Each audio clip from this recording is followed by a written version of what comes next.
The story begins with our heroine, Tong, sitting in a car with her friend Xiang. Suddenly, a truck crashes into them, shattering everything. Tong wakes up drenched in blood, only to see her friend pierced by glass in the neck, bleeding heavily. But then she jolts awake again. It was only another nightmare. These visions have haunted her endlessly since the accident with Xiang, the day her throat was injured and she lost the ability to sing. Tong rises absent-mindedly, while news reports play in the background, filled with gossip about her moodiness and how disliked she is. Despite the rumors, she remains one of the country's most successful singers.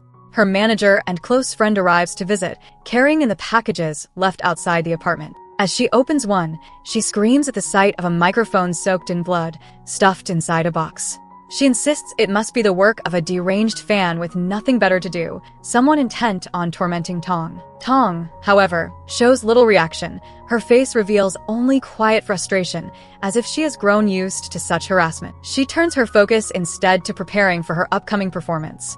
Later, she watches a video of a young woman named Li, who mimics her in every possible way, even singing Tong songs. But Li's voice is pitiful, and Tong feels embarrassed on her behalf, remarking inwardly on how terrible it sounds.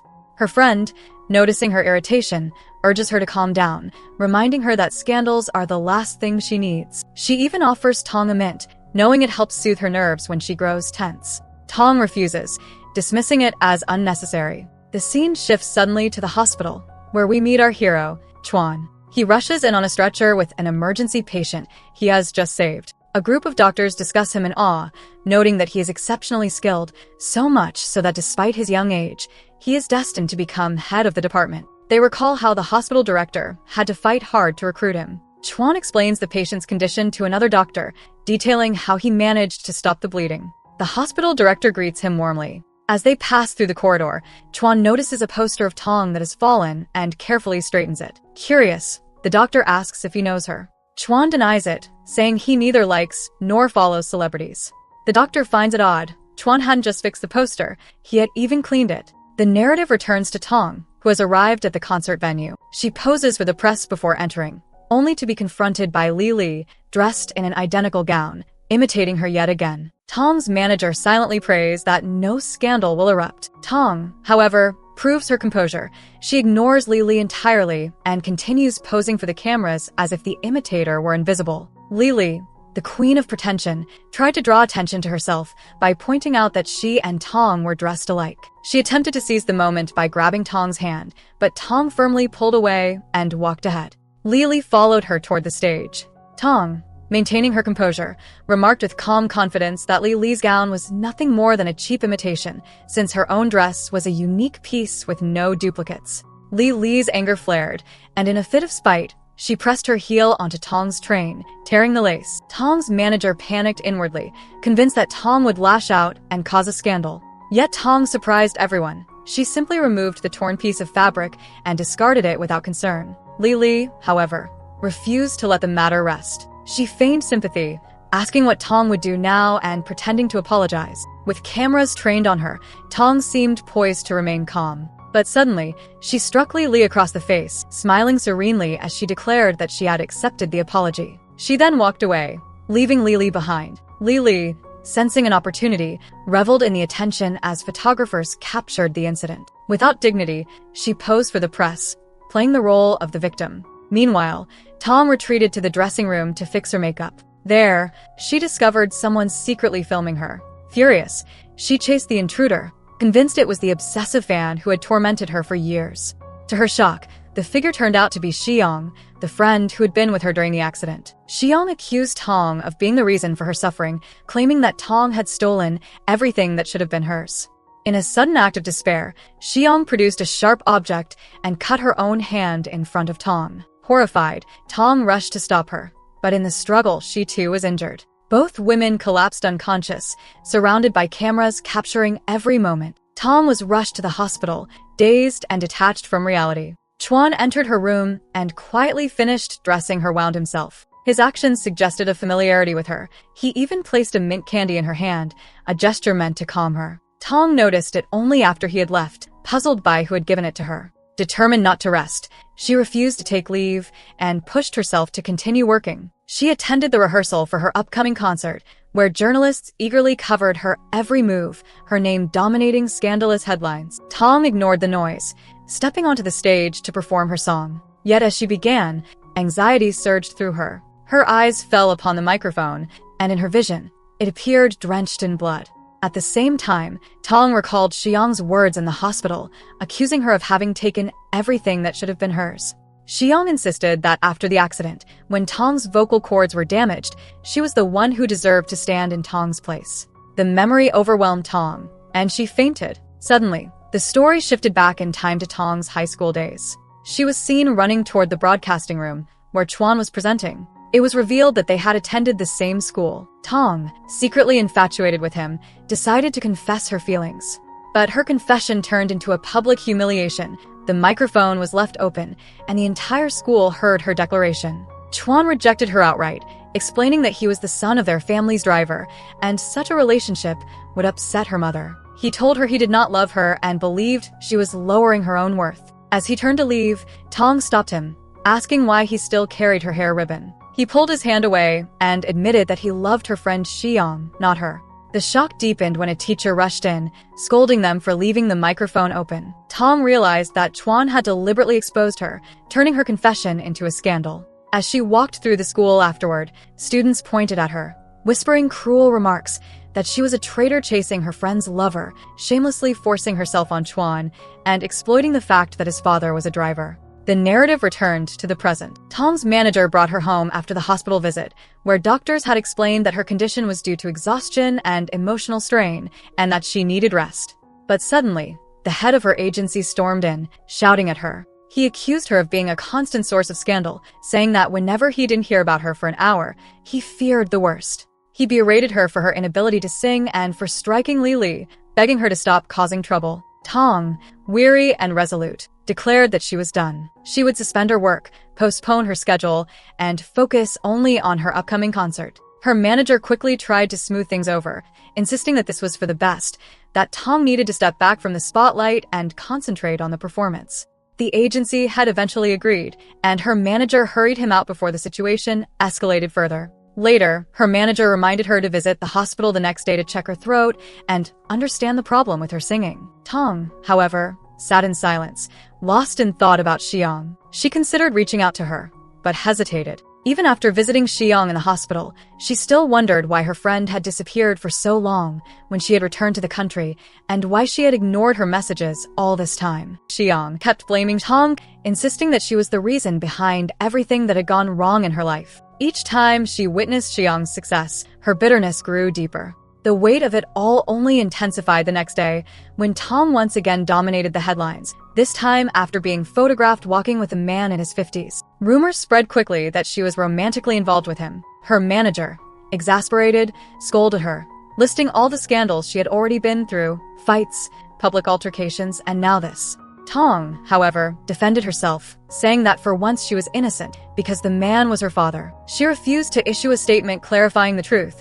bound by a promise to her sister never to involve their family in the public eye. Her manager, desperate to contain the damage, suggested that she enter into a staged relationship for 6 months or a year just to silence the gossip. Tong was outraged, asking how she could treat a man like a disposable prop. He pressed her further, insisting that he had run out of solutions. Tong sulked, but he softened his demand, proposing only 3 months of a fabricated relationship to calm the situation. Reluctantly, she agreed, though she wondered from where she would even find such a man. Deciding to make use of the moment, Tong went to the hospital to check on her throat. Yet even there, journalists hounded her, following her inside. Suddenly, Chuan appeared, removing his coat to shield her and pulling her close to protect her from the press. He warned them sternly to leave, reminding them that this was a hospital. Wearing a mask, he remained unrecognizable to Tong. When he tried to speak to her, she mistook him for a fan seeking her autograph. With confidence, she signed for him, telling him not to reveal it to anyone before walking away. But as she entered the doctor's office, she found him following her. Irritated, she accused him of trailing her to cause trouble, only to be embarrassed when she realized he was her doctor. During the examination, he explained that her vocal cords were perfectly healthy and that her inability to sing was psychological. He showed her the medical report. As she prepared to argue, her eyes caught his name on the document. Shocked, she pulled off his mask and finally recognized him. Tong returned home distressed, burning old photos of them together, unable to understand why he had reappeared in her life. Meanwhile, Chuan was shown quietly reminiscing about her. Everywhere he went, he recalled the places they had once shared. Even when she had stood before his car, adjusting herself in the reflectionless glass, he had sat inside, watching her with a smile. It became clear that there was a hidden reason behind his rejection of her back then, a mystery yet to be revealed. Tong drifted back into her memories, recalling the time before her confession and rejection. Back then,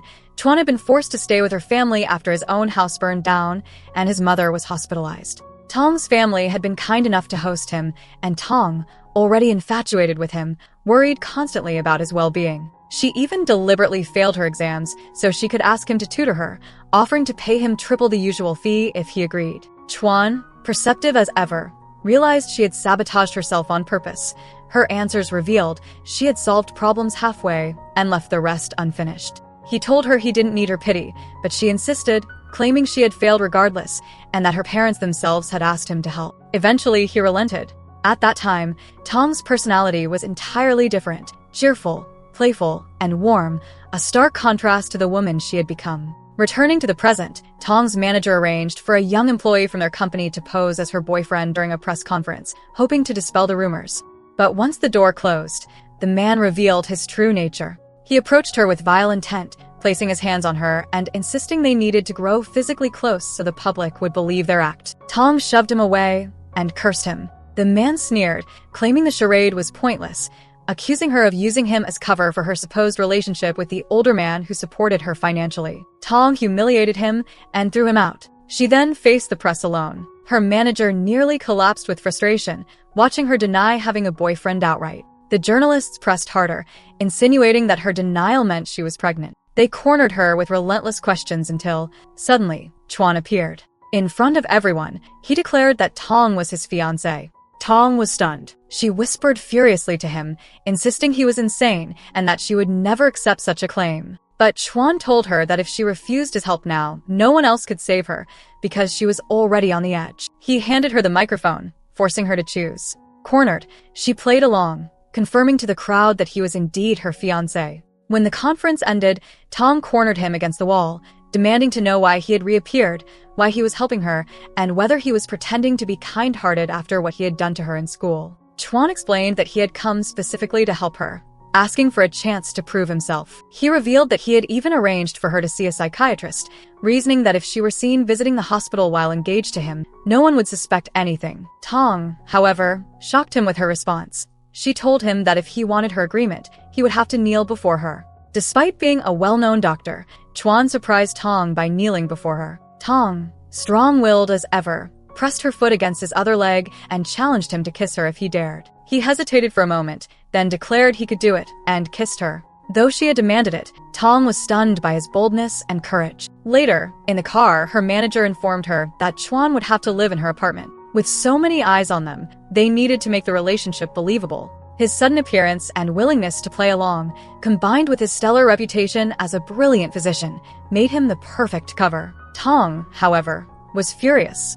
She resented the arrangement so much that she gave him the storage room as his living space. When her manager protested that the apartment was large and surely had better options, Tong insisted there was no other choice. She looked Chuan in the eye and told him the most important rule. She never wanted to hear his voice or see him inside the apartment. When he tried to argue, she cut him off, saying that if he didn't like it, the door was right there. Irritated, he agreed. He even offered to drive her to work, claiming it was on his way. Tong embarrassed him by pointing out that the hospital where he worked was in the opposite direction. Just as she was about to get out, reporters appeared, snapping photos.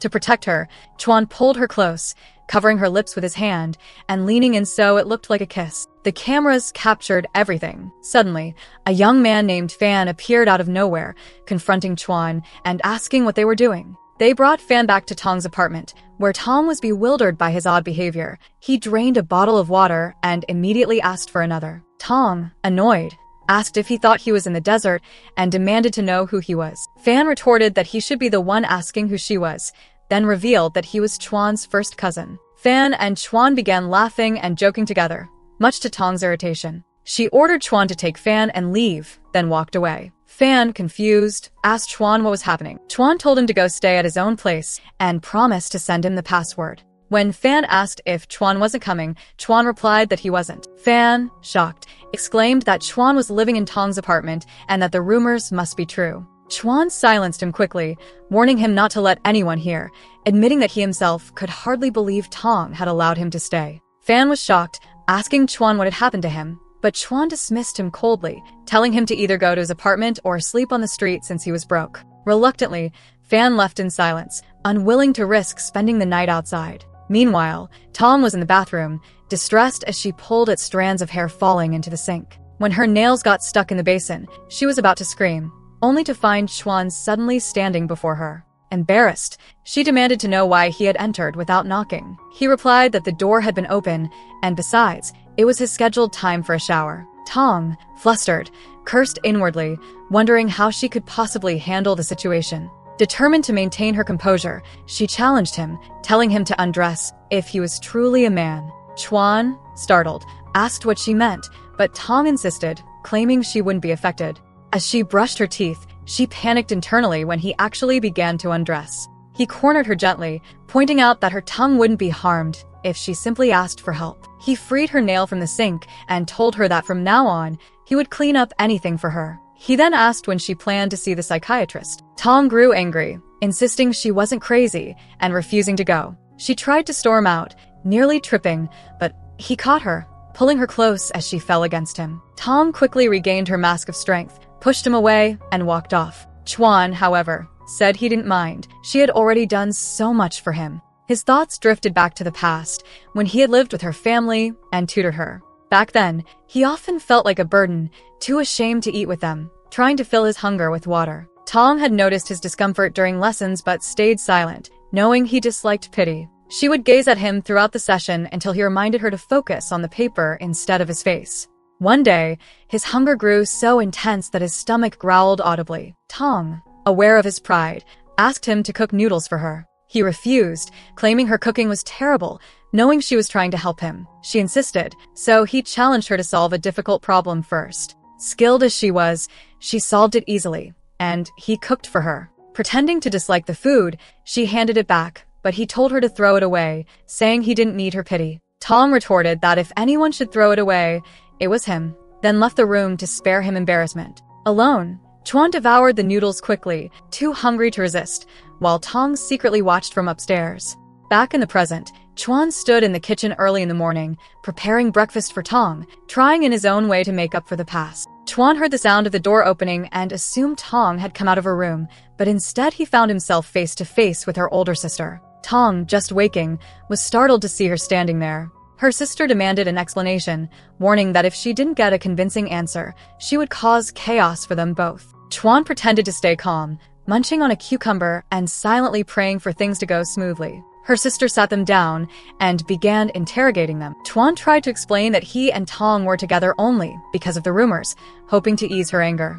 But her sister pressed harder, reminding Tong that she had sworn never to speak to Chuan again and insisting she wouldn't leave until she heard the full story. In his nervousness, Chuan let slip that Tong couldn't sing anymore. Tong quickly cut him off, saying she was late for the hospital and ordering him to leave. Her sister then gave Tong an ultimatum. She had 3 months to fix her life, or she would intervene herself. Tong, frustrated, declared that if she couldn't solve her problems, she would retire and return home. The pressure mounted when Tong was reminded she had to record a song for a new film, already delayed. She wandered to the place where she and Xiyang used to sing together, recalling how Xiyang had once refused a contract because they wanted her alone, while Xiyang insisted on having Tong by her side. Inspired by the memory, Tong decided to visit Xiyang in the hospital. But Chuan intercepted her, convincing her it wasn't the right time. He explained that Xiyang's condition was unstable and seeing Tong would only worsen things. His words proved true. Inside her room, Xiyang was violently smashing objects and attacking nurses,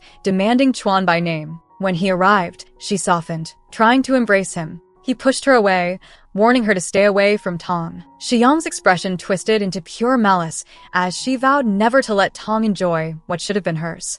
Chuan confronted her, telling her to stop pretending, reminding her that she had already hurt Tong enough, and warning that he would never allow her to harm her again. It was clear there was a secret between them that no one else knew. Meanwhile, Tong went to the studio to record. As soon as she began singing, her voice failed. Hallucinations of Xiang shouting that she didn't deserve her place overwhelmed her. Tong froze, unable to continue. The session was cancelled, leaving her devastated. She sat behind the house, drinking in despair. Chuan searched frantically for her, reassuring her sister before finding Tong. She broke down in tears, confessing that she couldn't sing, that Xiang was right, and that her voice was a curse. Chuan comforted her, holding her close and lifting her gently, telling her that her voice was not a curse but a gift, a healing power. Tong gazed at him through her drunken haze, then kissed him. Tong's memories drifted back once more to the time in school when she had been nominated as class leader. She failed miserably, receiving only a single vote. Xiang was upset for her, but Tong herself was elated because that one vote had come from Chuan. She had recognized his handwriting, comparing it to his notes in her books, and confided to her friend how deeply she admired him. Her friend disapproved, dismissing him because his father worked as a driver for Tong's family, but Tong didn't care. She later approached Chuan with her umbrella, asking him to walk her home since her father was busy. When he agreed, she asked if he had been the one to vote for her, certain she knew his handwriting. He denied it. She then asked if he liked her, and he abruptly stopped the bicycle, told her to get off, and left her standing alone. Back in the present, Tong awoke from this recurring dream, unsettled by how often it returned. She reached for mint candy to calm herself, the same kind Chuan always seemed to leave for her. She began to consider seriously visiting the psychiatrist Chuan had recommended. On his way home, Chuan encountered Tong's sister, who confronted him angrily, demanding to know why he had returned and threatening that she would never forgive him if he hurt Tong again. Meanwhile, Fan stood outside Tong's house with a microphone, singing loudly about how Tong was enchanting and should leave Chuan. Tong stormed out, furious, chasing him with a slipper. They nearly came to blows, pulling at each other's hair, until her sister and Chuan appeared. Tong cried out for help, claiming Fan was attacking her, but Fan insisted she was lying and that she had been the one about to hit him. Chuan tried to calm the situation, but Tong brushed him off, retreating inside with her sister and locking the door. Chuan scolded Fan for his behavior, while Fan remained bewildered, unable to understand why Chuan was so attached to Tong or what had driven him to this point. Finally, Chuan ordered him to leave. At last, Tong decided to meet the psychiatrist Chuan had suggested. They met by the sea, where she explained that the clinic was too risky, she could be recognized there, while the beach was safe and private. She begged for secrecy, desperate to regain her voice and sing again. But her hopes were shattered when she discovered that her company had already arranged for a substitute singer to record in her name. The film was too important, they said, and they couldn't afford delays. When Tong protested that this was deceiving her fans, they insisted it was the only solution, assuring her that the replacement was a devoted admirer who would never reveal the truth. Tong was stunned when one of her old classmates walked in, the very girl who had sung in her place. It was Momo, someone who had caused her trouble years ago. Tong remembered how Momo had once tried to befriend her, spending her last bit of money on a cake as a gesture. Tong, unable to eat that type of cake, had told her they could still be friends without it. But Momo insisted, and when Tong tried to push the cake away, it fell, staining Momo's clothes. The incident spiraled out of control. People assumed Tong was bullying Momo, especially when Momo exaggerated the scene, claiming she only wanted to be friends but was ignored. A video spread quickly, painting Tong as a bully.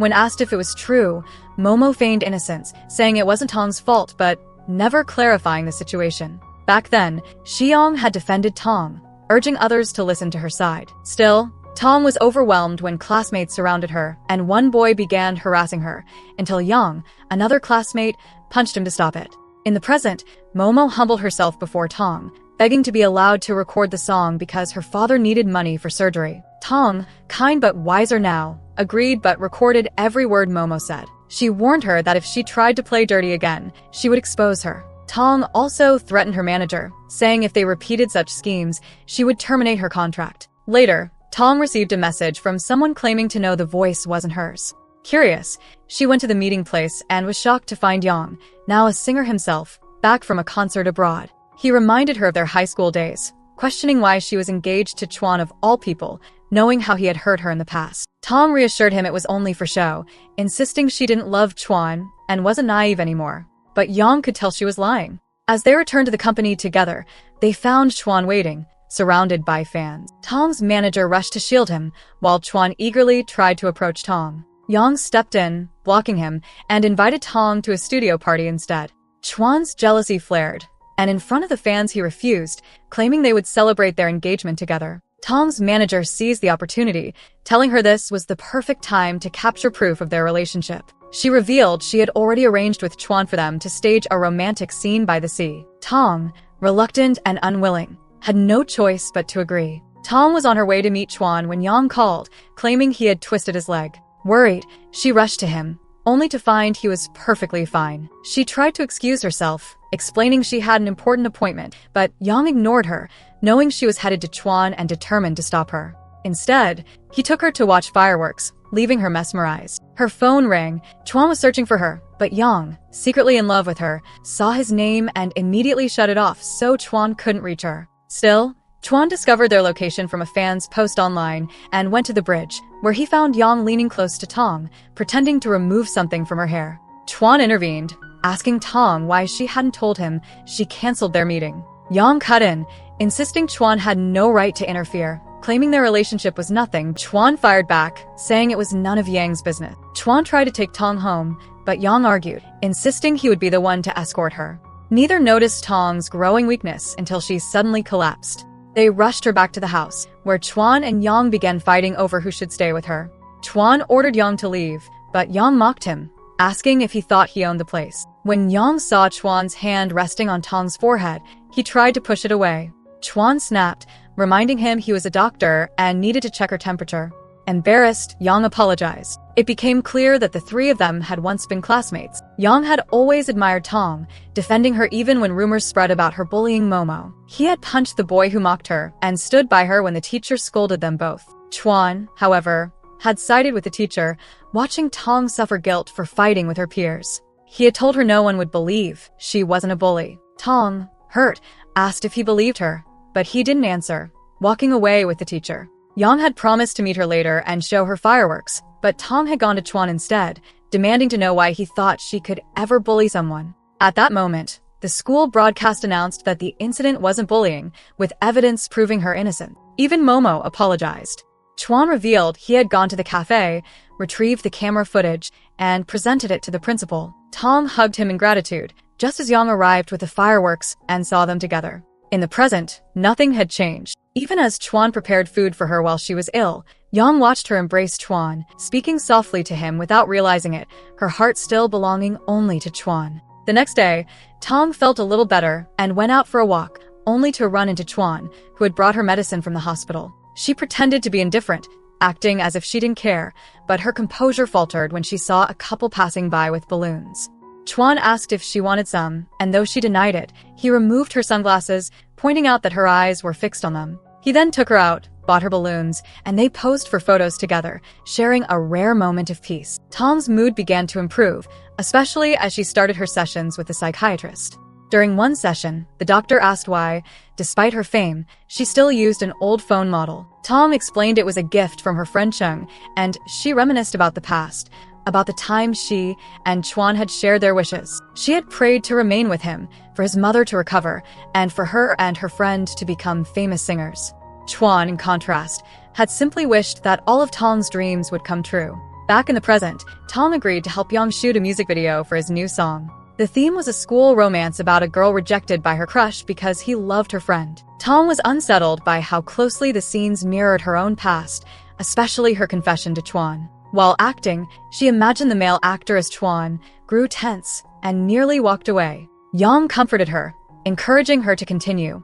But when they filmed in the broadcasting room, the very place where Chuan had once rejected her, she couldn't go on and retreated to her room. There, Yang admitted he had deliberately brought her into the project to urge her to let go of the past, focus on her future, and stop hurting herself. Just then, Chuan arrived, furious after learning what the video was about. He clashed with Yang, who provoked him, accusing Chuan of being the reason for all of Tong's suffering and telling him to stop playing the victim. Chuan lost his temper and struck Yang. Tong, overwhelmed, left them behind, unwilling to endure more conflict. She went to meet her psychiatrist, who was alarmed by her unstable condition and warned that in such a state, she would never be able to sing. The shock came when Momo was revealed to be sitting at a nearby table, overhearing everything. She rushed to tell the manager, pretending to be kind-hearted, and suggested she should sing the remaining songs instead. The manager, weak and opportunistic, was about to agree, but Tong's loyal manager intervened. She reminded him that when Tong was at the peak of her fame,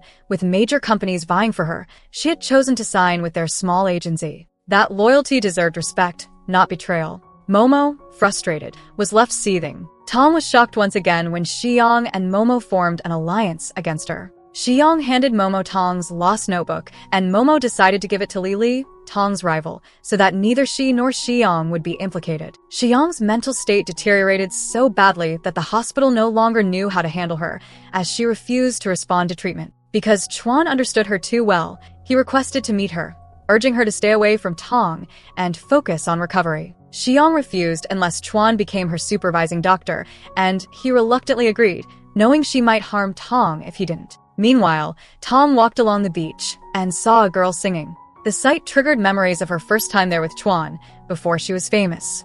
Back then, she had been too nervous to speak in front of the camera until Chuan calmed her and gave her a mint candy to soothe her nerves, a habit she still relied on whenever she felt anxious. Watching the girl forget her lyrics, Tong gently reminded her, helping her finish the song. Her manager arrived soon after, trying to comfort her and hoping she would open up, but Tong remained silent. Later, she visited her psychiatrist, who assured her she was improving and even bought tickets to her upcoming concert to encourage her. Tong confided about Chuan, recalling how cruel he had been in the past but how supportive he seemed now. The doctor told her that Chuan's actions didn't reflect hatred, urging her to listen to him. Tong, however, remained conflicted. She then met with her older sister, who explained that her resort project needed a promotional face and that she had nominated Tong. The interview was scheduled for the next day with other competitors, including Li. Tong agreed. But as she left, she received a message from Li showing a photo of her lost notebook and threatening to burn it unless Tong came to retrieve it. When Tong asked how she had gotten it, Li refused to answer. The next day, Tong arrived early at the venue before the interview. Inside, she found her notebook already burning. She rushed to save it, but as she tried to leave, the door was locked from the outside. Trapped, with no signal, she realized the interview had already begun. Li, meanwhile, sat confidently, certain she would win the role, and even tried to convince the officials that Tong was unreliable and disrespectful of schedules. Tong's sister, however, remained calm and clever, persuading them to wait for Tong. Desperate, she contacted Chuan, asking if he knew where Tong was. He assumed she was at the venue, but when he checked her phone's tracking tablet, he discovered the threatening messages that had been sent to her. Chuan finally broke down the storeroom door just as Tong was crying and losing hope. He rushed to her side, deeply worried, and tried to reassure her. As he let her out, a heavy iron staircase nearly collapsed onto her, but he shielded her, taking the blow himself. His hand was injured, a devastating risk for a surgeon. Tong panicked, trying to call an ambulance, but there was no signal and no car nearby. Just then, Yang arrived with his car, having been contacted earlier by Chuan. Tong wanted to skip the interview and go with Chuan to the hospital, but Chuan downplayed the injury, insisting it wasn't serious, and forced her to attend. At the venue, Li was certain she had secured the role until Tong appeared before her. Shocked, Li asked how she had managed to get there. Tong replied that she hadn't come alone. There was a police car waiting outside, since she had reported Li. Terrified, Li tried to laugh it off, claiming it was only a joke and that no one had been hurt. Tong, furious that Li cared nothing for Chuan's career despite his injury, slapped her and walked away. The interview panel was left stunned, wondering whether to choose the woman facing jail or the one who seemed violent. Tong's sister seized the moment, cleverly turning the situation to Tong's advantage, and secured her as the face of the campaign. Meanwhile, Chuan's colleague examined his injury and warned him that the wound was deep. If not treated properly, he might never perform surgery again. Chuan begged him not to tell anyone, especially Tong. Yang later visited Chuan at the hospital, wishing him recovery but warning him not to use his injury as a ploy to get closer to Tong. Chuan dismissed him, insisting he wasn't that kind of man. Yet the moment Tong entered, rushing to check on him, he betrayed himself. Tong thanked Yang for his help, saying they wouldn't have made it without him. Suddenly, Chuan faked a cough, asking if it was from the injury. Yang mocked him, asking if his hand injury had somehow reached his throat. Chuan ignored him, turning to Tong and saying that since he now had only one working hand, she should pour him some water and help him drink. Yang rolled his eyes, muttering that this was exactly the kind of petty behavior he would never stoop to, before excusing himself to answer a phone call. This marked the beginning of a new opportunity for Chuan, one he seized eagerly. He asked Tong to help him remove his clothes so he could shower, given his injured hand. Just as she was assisting him, Fan and her sister walked in, shocked by the scene. They immediately began questioning them. Chuan, irritated, explained bluntly that he simply needed help because of his injury. Fan objected, insisting Tong shouldn't be the one to help when he was still around, and offered to assist instead. Soon after, Tong's sister informed her that she had been chosen as the face of the resort's advertising campaign and would be traveling there soon. Tong surprised her by requesting that Chuan accompany her, since his injured hand prevented him from managing daily tasks alone. Her sister, concerned, remarked that Tong seemed to be reverting to her old self. Tong's mind drifted back to her school days, recalling her birthday when Xiang and Yang had given her gifts. Chuan had arrived, eager to present his own, but grew embarrassed when he saw Yang's expensive necklace compared to his modest one. He left quietly, but Tong followed him, choosing to celebrate with him instead of her friends. When she asked for his gift, he shyly claimed he hadn't brought one. Tong didn't mind. Instead, she asked him to sing her a birthday song. He did, gazing at her with quiet admiration, and she realized how lovable he truly was. Back in the present, Tong decided to give herself another chance with Chuan, convinced he wasn't as cruel as she once thought. Her sister reluctantly agreed to let him join her. At the resort, Chuan was in his room trying to spread out his bedsheet in the brand new hotel, which had just opened and was hosting its first guests. Tong entered, asking for sunscreen she had forgotten, only to find he had already brought one for her. Watching him struggle with the sheet, she offered to help. Amused, Chuan teased her, saying it was surprising that someone so pampered could manage such a task. He invited her to prove it. Tong, of course, wasn't skilled at it and ended up tangled inside the sheet. Chuan mischievously zipped it closed, leaving her trapped. She demanded he release her before she broke his other hand. Instead, he leaned over and kissed her through the sheet. In that moment, Tong's strong, defiant persona melted away, leaving her hiding shyly beneath the covers. A few days later, Xiang overheard Chuan's director speaking with his colleague, explaining how costly it had been to bring Chuan in, only for him to injure his hand in the accident. The colleague insisted that if Chuan hadn't sacrificed himself, Tong would have been seriously hurt, and reassured that with proper treatment, he would recover. Xiang burned with jealousy, muttering that everything seemed to revolve around Tong, and swore she would not let it continue. Meanwhile, Chuan and Tong spent time together, lighting fireworks and enjoying each other's company. Their relationship was clearly deepening. But the next day, Xiang confronted Tong, handing her Chuan's medical reports. She revealed that the nerves in his hand were damaged and that he might never perform surgery again. She accused Tong of being selfish, cursed, and destructive to everyone around her. Tong broke down emotionally, overwhelmed with guilt. That night, she found Chuan by the pool, staring at his injured hand. Her heart sank further. She approached him, confessing that she knew the truth about his injury and couldn't forgive herself if he lost his career because of her. Chuan comforted her, wiping away her tears, assuring her it didn't matter. He explained that he could still become a researcher and, most importantly, he had no regrets. If he could go back in time, he would make the same choice without hesitation. For the first time, Tong took the initiative, embracing him and kissing him. The following morning, Tong's family arrived at the resort to meet her and her sister. They greeted Chuan warmly, already fond of him, but Xiang continued to call him incessantly, forcing him to meet her that night. Chuan confronted her, saying he knew she had shown Tong his medical reports and that he was no longer her doctor. He told her that if leaving medicine was what it took to keep her away from Tong, he would do it. Xiang, however, accused him of lying, insisting he loved her.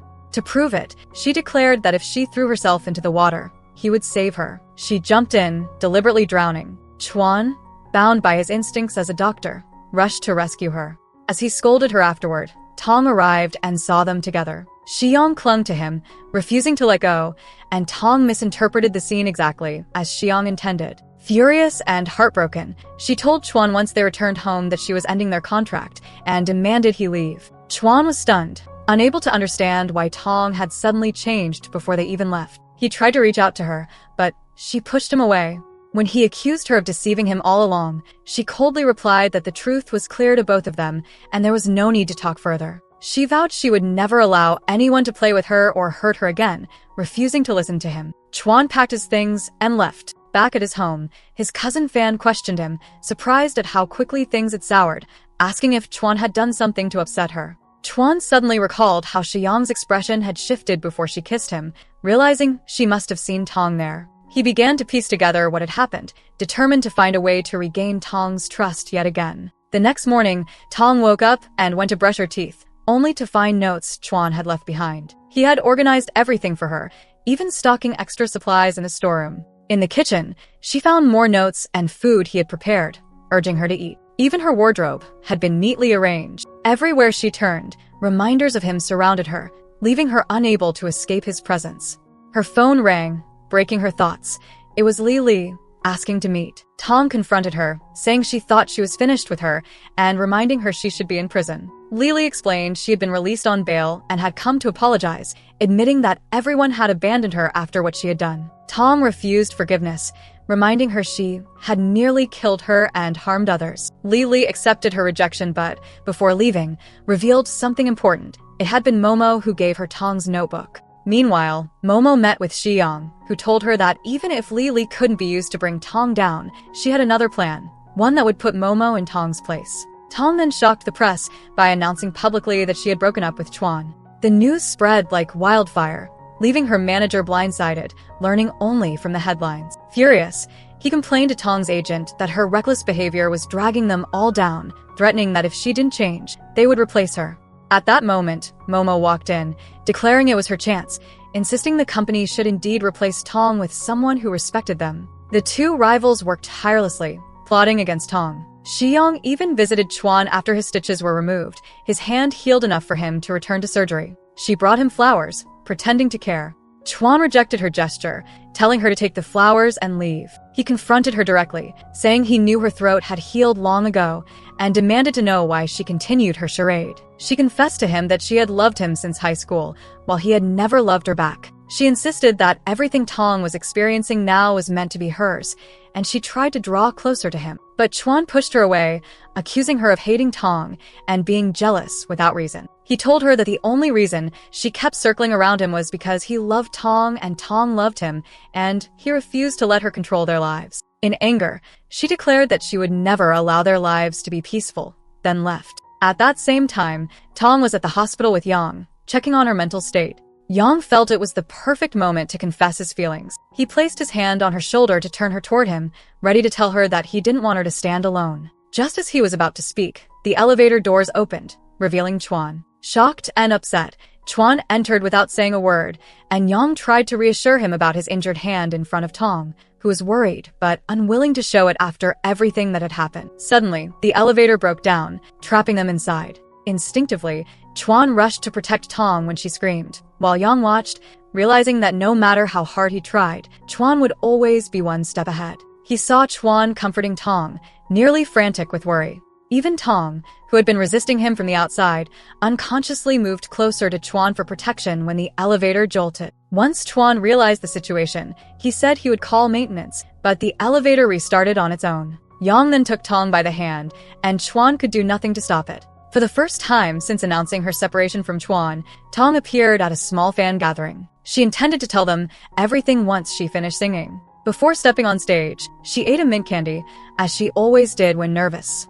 On stage, she thanked her fans for standing by her and enduring her troubles, promising that her upcoming concert celebrating 10 years of her singing career would take place as scheduled. Just as she began to sing, her microphone cut out, and Momo stepped onto the stage to sing in her place. Momo introduced herself to the audience, claiming she had always been the one singing Tong's songs behind the scenes. This was a lie, since she had only ever sung one song secretly without Tong's knowledge. At first, the audience didn't believe her. Tong took the microphone back, ready to scold her and tell her to leave, but was stunned when her manager appeared, took the microphone from Tong, and handed it back to Momo. He betrayed Tong, declaring that Momo was the true singer and songwriter of all the songs. To prove it, they played a video of Momo recording one of Tong's songs for a film. Momo went further, accusing Tong of having bullied her since high school and of exploiting her. The audience suddenly split in two. Some tried to believe Tong, while others hurled insults at both women. To avoid further scandal, Tong and Momo were forced to leave the stage quickly.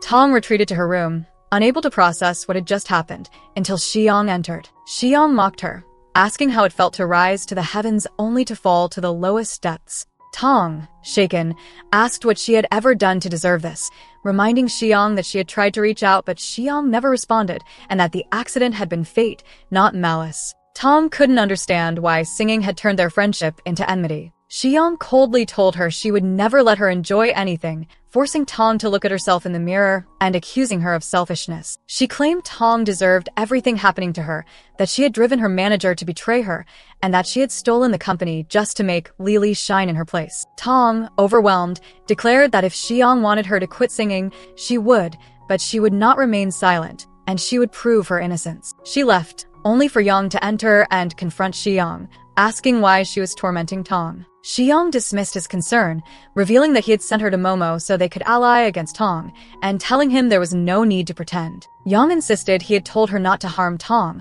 but the revelation shocked everyone. Yang was not the kind-hearted ally he had seemed. Suddenly, Tong disappeared, and no one could find her. Her sister, Chuan, and her manager searched everywhere until Chuan went to Tong's old home. There, he found her opening an old photo album filled with memories of Xiang. She recalled how Xiang had once helped Chuan's mother by moving her to a better hospital, even though she had claimed not to care for him. She remembered how Xiang had pushed her to confess her love to Chuan, and now she couldn't comprehend how her childhood friend had turned into an enemy. Chuan arrived to find Tong in tears, pouring out her pain about Xiang, their shared memories, and her disbelief that everyone she loved had drifted away. He comforted her, assuring her that those who truly loved her would never leave, and that the most important thing now was to focus on proving her innocent. Tong revealed she had a recording of Momo and the manager admitting they had secretly recorded songs behind her back, and she intended to release it. But when she showed Chuan, she was horrified to discover the evidence had been erased from her phone. She was certain no one had touched it but her, meaning the manager must have deleted it to protect Momo and present her to the public without fear of exposure. Chuan reassured her, promising they would find new evidence, urging her not to torment herself, and reminding her that he would always be there for her. Tong's nightmares returned, leaving her shaken and waking in fear. Chuan rushed to comfort her, showing her that he had been searching through his old belongings in case they might find something useful. Among them, he discovered the old camera his family had once given him. When he looked through it, he found that every photo was of her. He confessed that he still remembered the first time her father had handed him the camera while they were sitting in the car. Suddenly, Tong had appeared in front of the vehicle, its dark tinted windows hiding him inside, and from that moment, she had captivated him completely. Finally, Tong asked if he had liked her since high school. Chuan began to recount how he had admired her until the day his father spoke to him. His father had seen him with Tong, sharing street food after school, and told him he planned to find a small apartment near the hospital to move his mother, because it was time to stop relying on others. He urged his son to be realistic, to understand that he and Tong came from different worlds.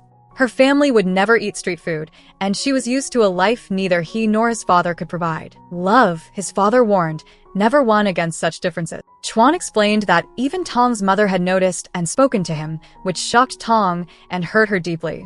But he told her that her mother had only wanted the best for her, as any mother would. He then gave Tong the necklace he had once bought for her birthday but had been too embarrassed to present, since it resembled the precious one Yang had given her, though his was only a cheap imitation. He revealed that around that time, Xiang had begun to approach him, threatening him to leave Tong. She claimed she loved him, though he knew it was only jealousy of Tong. She offered to move his mother to her family's hospital for free, but demanded that he reject Tong in the most humiliating way possible because a simple refusal would not satisfy her. Chuan would have refused outright, but then his father called to say his mother's condition had worsened and that he would borrow money to move her to a private hospital. Faced with the possibility of losing his mother, Chuan felt he had no choice but to agree to Xiang's terms.